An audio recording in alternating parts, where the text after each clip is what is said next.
श्रद्धेय राम मंगलदास जी महाराज अयोध्या की निधि, वैष्णव कुलभूषण, उनके द्वारा किसी भक्त चरित्र में उन्होंने वर्णन किया कि मिथिला की कोई देवी श्रीधाम अवध पधारी, 2 धोती, 1 रामायण की पोथी, बस यही उनकी सामग्री, और केवल नभान पाठ करना, जहां पहुंचना केवल रामायण का पाठ करना, इसके अलावा उन मैया को कुछ नहीं आता था। वो स्वयं कहती थी, कोई पूछता भी था उनसे कि मैया, अब अयोध्या में तो पूछते ही है, अब हमारे अनूप जी बैठे हैं, ये जानते होंगे, वहां पूछते हैं कि मैया कौन गुरु हैं, कौन सो गुरुद्वारा है, तो मैया सिर झुका करके बड़ी विनम्रता से यही कहती थी कि मेरा गुरु, मेरा गुरुद्वारा सिर्फ और सिर्फ ये रामचरितमानस की पोथी ही है और कुछ भी नहीं है। ये भाव,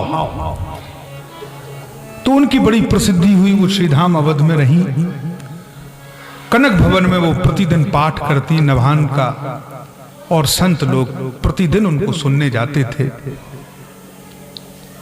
एक बार, अब ये माघ मेला का कार्यक्रम उस समय भी, अब देखिए ये माघ मेला कहां से शुरू हुआ और कहां जुड़ रहा है। तो उस माघ मेला के उस समय के कार्यक्रम में वो पधारी।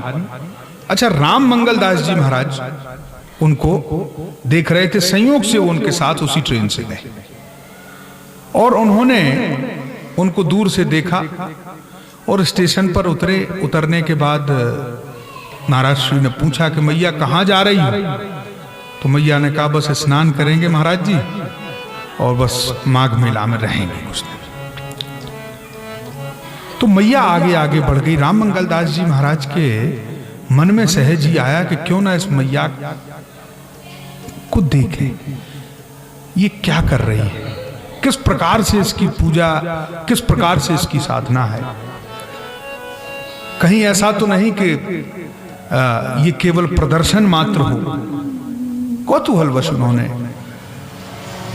रहा होगा कुछ कौतूहल उनके मन में, निश्चित रूप से वो गए। उन्होंने दूर से देखा, कोई गुड़ एक दोने में दे गया मैया को, वही उसने पोथी के पास रख लिया, और महाराज जी देख रहे हैं दूर से, और वो गुड़ का भोग लगाया पोथी पर, और भोग लगाते ही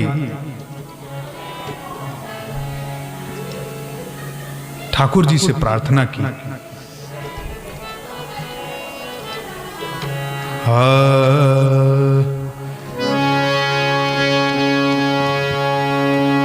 बड़े मन से उन्होंने प्रार्थना की ठाकुर जी से, पोथी की तरफ देखते हुए।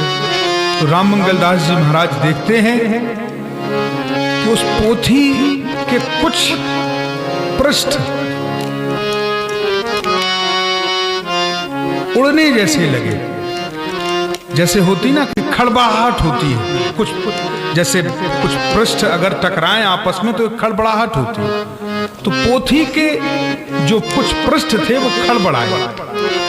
श्री राम मंगलदास जी महाराज ने वर्णन किया, उन्होंने कहा कि मैंने दूर से देखा कि उस पोथी में से श्री राम, श्री सीता माता, श्री लक्ष्मण जी विग्रह के रूप में रामचरितमानस की पोथी से प्रकट हुए, और मैया उनका भोग लगा रही। मैया ने भोग लगाया, कुछ ही क्षणों में यह दृश्य अंतर्धान हुआ। लेकिन राम मंगलदास जी महाराज की निष्ठा और मजबूत हुई, और उसको पुष्टता मिली कि निश्चित रूप से तर्क छोड़ करके, सारी चीजों को छोड़ करके हम ठाकुर जी में अपने अनुराग को रखें तो निश्चित रूप से ठाकुर जी हमारे सम्मुख होते हैं, हम पर कृपा करते हैं। ये उदाहरण इस युग के हैं, ये कोई बहुत पुरानी बात नहीं है। श्रद्धेय राम मंगलदास जी महाराज का इतिहास अवध में आप जाकर के अभी भी प्राप्त कर सकते हैं, उनके द्वारा लिखित ग्रंथ हैं, और उनकी वर्णिति इसलिए ठाकुर जी कभी भी शोध का विषय तो नहीं हो सकते। यद्यपि शोध करना ज्ञानी का लक्षण हो सकता है, लेकिन वो भी जिज्ञासावश। लेकिन भक्त के सिद्धांत में तो ये नहीं आता। इसलिए हम सब श्री राम चरित्र में आनंदित हों। और हमारे गुरुदेव तो कहते हैं कि दृष्टि ऐसी रखो कि उसमें सिया राम ही दिखाई दे। संसार से तो दृष्टि हटाई लो।